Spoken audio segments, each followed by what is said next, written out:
राहुल गोयल जी। राधे राधे। राधे राधे महाराज जी, आपके चरणों में कोटि कोटि प्रणाम। महाराज जी, मनुष्य अपने वर्तमान जीवन में कर्म करने के लिए स्वतंत्र है अथवा प्रारब्ध के वशीभूत होकर कर्म नहीं, करता है? नहीं नहीं, कर्म करने के लिए स्वतंत्र है। प्रारब्ध उसके कर्म के फल पर प्रहार कर सकता है। जैसे हम कर्म कर रहे हैं और हमारी उन्नति होनी ही चाहिए क्योंकि हम अच्छे ढंग से कर्म कर रहे हैं, लेकिन घाटा लग गया, हार गए या कोई विघ्न पड़ गया, वो कर्म का फल हमें नहीं मिला, वो प्रारब्ध था। कर्म करने के लिए मनुष्य स्वतंत्र है। वो पाप कर्म कर सकता है या पुण्य कर्म कर सकता है या दोनों से विलग भगवत कर्म कर सकता है। अब उसके कर्म फल में जो बाधा आती है वो प्रारब्ध होता है। जैसे आप जा रहे हैं वृंदावन बिहारी जी के दर्शन करने, अब एक्सीडेंट हो गया, लद के आप पहुंच गए आगरे, ये है प्रारब्ध। आपने सत्कर्म के लिए कदम बढ़ाया, प्रारब्ध ने मारी टांग के आपको पीछे कर दिया।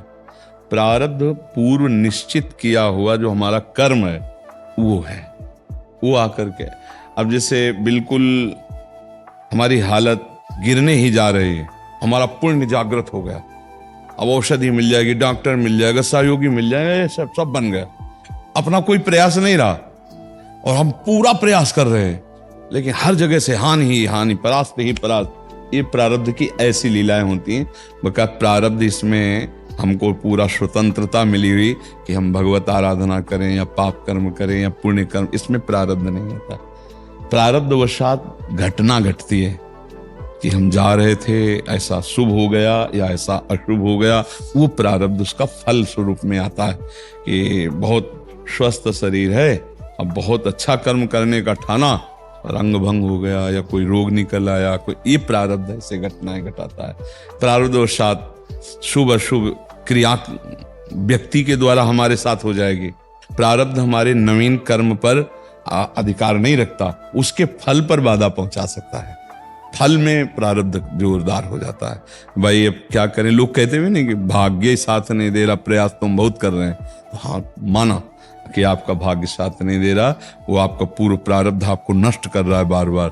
तो हम नवीन कर्म अगर जोर का करें, भगवत भजन, तो प्रारब्ध को भी क्षय कर सकता है, प्रारब्ध का विनाश कर सकता है। हमारा मनुष्य जन्म इसीलिए महामहिमा में है कि हम नवीन कर्म करके प्रारब्ध को, संचित कर्म को, क्रियमाण, तीनों को संभाल सकते हैं। और नहीं तो फिर हम में और पशु में अंतर क्या रहेगा? प्रारब्ध ही भोगना है तो पशु भी तो प्रारब्ध ही भोगता है। हम नया निर्माण करेंगे, ऐसा कर्म करेंगे कि सब भस्म करके, अगर सब भस्म ना होते होते तो भगवत प्राप्ति कैसे होती? समझ पा रहे आप?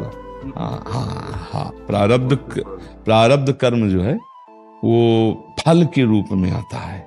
हमारे कर्म के परिणाम को बिगाड़ सकता है, कर्म करने का पूरा अधिकार है।